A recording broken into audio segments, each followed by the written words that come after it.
തങ്ങൾക്ക് നേരെ Iran 2 ballistic മിസൈലുകൾ പ്രയോഗിച്ചെന്ന UAEയുടെ ആരോപണം തള്ളി ടെഹ്റാൻ. അയൽപ്പക്ക ബന്ധത്തിന്റെ തത്വങ്ങൾക്ക് വിരുദ്ധമാണ് ഈ ആരോപണമെന്നും മേഖലയിൽ വിശ്വാസം വളർത്താനുള്ള ശ്രമങ്ങളെ ഇത് തകർക്കുമെന്നും ഇറാൻ വിദേശകാര്യ മന്ത്രാലയം വ്യക്തമാക്കി.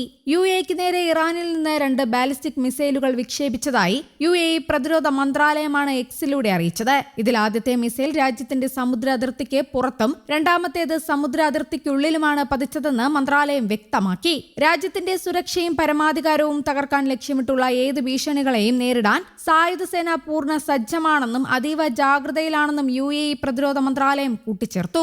ഔദ്യോഗിക കേന്ദ്രങ്ങളിൽ നിന്നുള്ള വിവരങ്ങൾ മാത്രം വിശ്വസിക്കണമെന്നും വ്യാജ വാർത്തകളും അഭ്യൂഹങ്ങളും ഒഴിവാക്കണമെന്നും അധികൃതർ ജനങ്ങളോട് അഭ്യർത്ഥിച്ചു. ഗൾഫ് മേഖലയിലെ സമുദ്ര സുരക്ഷയുമായി ബന്ധപ്പെട്ട് ഇരു രാജ്യങ്ങളും തമ്മിൽ നേരത്തെയും തർക്കങ്ങൾ നിലനിന്നിരുന്നു. ലോകത്തെ ഏറ്റവും പ്രധാനപ്പെട്ട എണ്ണ വ്യാപാര പാതയായ ഹോർമുസ് കടലിടുക്കിന്റെ സുരക്ഷ സംബന്ധിച്ചും ആശങ്കകൾ ശക്തമാണ്. മിസൈൽ ആക്രമണ ആരോപണം സ്ഥിരീകരിക്കപ്പെട്ടാൽ അത് മേഖലയിലെ സാമ്പത്തിക വ്യാപാര മേഖലകളെയും സാരമായി ബാധിച്ചേക്കാം. എന്നാൽ UAEയുടെ അവകാശവാദങ്ങളെ ഇറാൻ വിദേശകാര്യ മന്ത്രാലയ വക്താവ് ഇസ്മായിൽ ബഖായി പൂർണ്ണമായും തള്ളി. ഇസ്ലാമിക് റിപ്പബ്ലിക് ഓഫ് ഇറാന്റെ ഔദ്യോഗിക ടെലിഗ്രാം ചാനലിലൂടെ പുറത്തിറക്കിയ പ്രസ്താവനയിലാണ് അദ്ദേഹം ഇക്കാര്യം വ്യക്തമാക്കിയത്. അടിസ്ഥാനരഹിതമായ ഇത്തരം ആരോപണങ്ങൾ ഉന്നയിക്കുന്നതിൽ നിന്ന് മേഖലയിലെ രാജ്യങ്ങൾ വിട്ടുനിൽക്കണമെന്ന് അദ്ദേഹം ആവശ്യപ്പെട്ടു.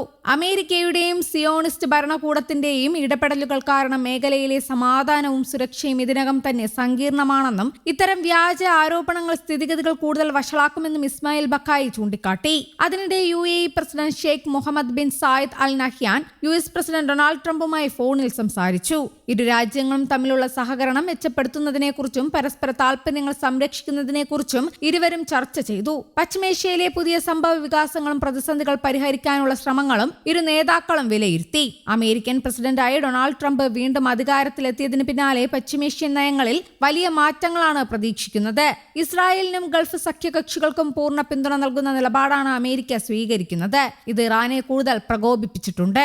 അതേസമയം ഗൾഫ് മേഖലയിൽ വീണ്ടും സംഘർഷാവസ്ഥ രൂക്ഷമാകുന്നതിനിടെയാണ് പുതിയ സംഭവ വികാസങ്ങൾ. പശ്ചിമേഷ്യൻ സംഘർഷം അവസാനിപ്പിക്കുന്നതിനായി സാങ്കേതിക ചർച്ചകൾക്ക് വഴിയൊരുക്കാൻ ലക്ഷ്യമിട്ട് ജൂണിൽ ഒപ്പുവെച്ച 14 ധാരണാപത്രത്തിന്റെ കാലാവധി തിങ്കളാഴ്ച അവസാനിച്ചിരുന്നു. പശ്ചിമേഷ്യയിലെ സായുധ സംഘർഷങ്ങൾ ലഘൂകരിക്കുന്നതിനും സമാധാനം പുനഃസ്ഥാപിക്കുന്നതിനുമായി വിവിധ രാജ്യങ്ങളുടെ മധ്യസ്ഥതയിലാണ് ഈ ധാരണാപത്രം തയ്യാറാക്കിയിരുന്നത്. എന്നാൽ ഇതിലെ വ്യവസ്ഥകൾ പാലിക്കുന്നതിൽ ഇരുപക്ഷവും പരാജയപ്പെട്ടതാണ് നിലവിലെ പ്രതിസന്ധിക്ക് കാരണം. ഇതിന് പിന്നാലെ അമേരിക്കൻ സഖ്യകക്ഷികൾക്ക് നേരെ ഇറാൻ സൈനിക നീക്കങ്ങൾ വിപുലീകരിക്കുന്നതായാണ് റിപ്പോർട്ടുകൾ. സുരക്ഷാ വിഷയങ്ങളിലും ധാരണാപത്രത്തിലെ വ്യവസ്ഥകളിലും ടെഹ്റാനും വാഷിംഗ്ടണും തമ്മിലുള്ള ഭിന്നതകൾ ഇപ്പോഴും തുടരുകയാണ്. അതേസമയം ഹോർമുസ് കടലിടുക്ക് അമേരിക്കയുടെ പുതിയ പ്രദേശമാണെന്ന് US പ്രസിഡന്റ് ഡൊണാൾഡ് ട്രംപിന്റെ അവകാശവാദത്തിനെതിരെ ശക്തമായ താക്കീതുമായി ഇറാൻ രംഗത്തെത്തി. ട്രംപിന്റെ വ്യാമോഹങ്ങൾ തിരുത്തപ്പെടുമെന്ന് ഇറാൻ മുന്നറിയിപ്പ് നൽകി. ട്രൂത്ത് സോഷ്യൽ പ്ലാറ്റ്ഫോമിലൂടെയാണ് ട്രംപ് വിവാദമായ AI ചിത്രം പങ്കുവച്ചത്.